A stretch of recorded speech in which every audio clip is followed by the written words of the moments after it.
The next step is to take the thumbnail image and to separate it into each separate pose in Photoshop, which I've done here, and I've brought these into the Flash library. And as you can see, I've cleaned them up quite a bit because they were a bit noodly. They've got lines and notes all over them. So to see these animate on the stage, I want them to be a little cleaner, easily done. And then I placed them on the stage using the feet as the placement point. And then, as you can see here, his physical right foot is more or less in the same position.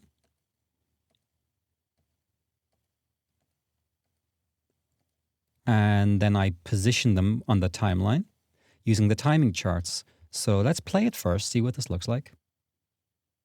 Has a nice feel to it. And I'm not seeing anything popping out as being completely wrong at this point.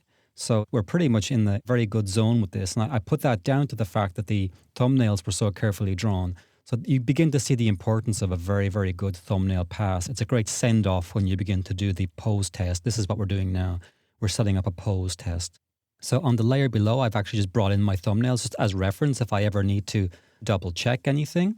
And here we have our timing charts, which I have translated on their own level to the top right. So for example, frame 1, this timing chart, which is, imagine if this had been a sheet of paper back in the traditional era, this is where the timing chart would have often have gone. And I haven't bothered writing in the numbers for the smaller frames, but it's enough to see 1, 3, 5, 7, 9, 11, 13, which corresponds to this timing chart here.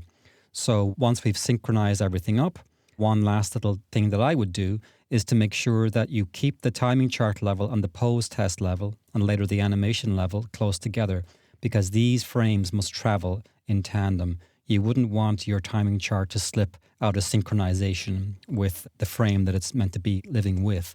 So let's make that a little easier to do. I'm going to go into the properties panel and do a little sheet that I've developed, which is to select each keyframe. And in the properties panel under label, just hit space and move on. And that puts a little red flag. So what I'm going to do is put a label, just an empty label, just with a space in it. And that will flag every keyframe. Because what's going to happen is later on, as we create more of these, the timeline can get a little confusing. So I love to have this little red flag, and that flag means keyframe. Be careful. You will also notice at the bottom that I've made an odds evens level. And this is very simple. It's just as a visual cue.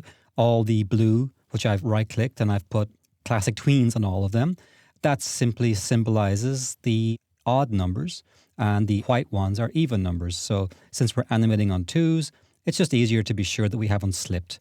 As long as my keyframe appears over a blue, then it's on an odd number. So I know I haven't fallen out of alignment. And as I put in the in-betweens, they're going to go over the blue if they're on twos. So it's just a little visual helper. All right, time to move on.